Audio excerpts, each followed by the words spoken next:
Datuk Seri, hari ni Datuk Seri, apa yang Datuk Seri jelaskan dulu, dorang pakai balik Datuk Seri.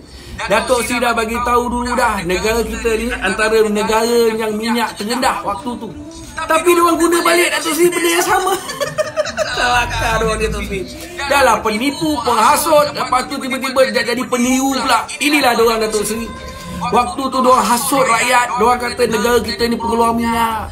Diorang cukup hasut, kata minyak boleh turun sampai RM1.5. Tapi hari ni diorang turun 6 sen je Datuk Seri. Itu tak apa Datuk Seri, 6 sen dicatui pula 300 liter. Tak cukup dengan 300 liter, dibagi ni pula kepada mereka-mereka yang mempunyai lesen memandu yang sah. Zaman Datuk Seri tak ada benda ni semua.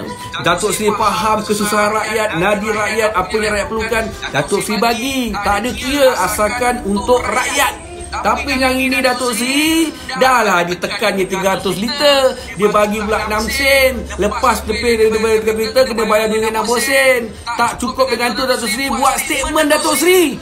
Datuk Seri dengar ni, negara kita adalah negara yang paling berani menurunkan harga minyak pada waktu ini sebanyak 6 sen. Zaman Datuk Seri dulu 40 sen, 50 sen, 30 sen, 60 sen Datuk Seri. Tapi diorang punya bangga sekali 6 sen. Tu dia.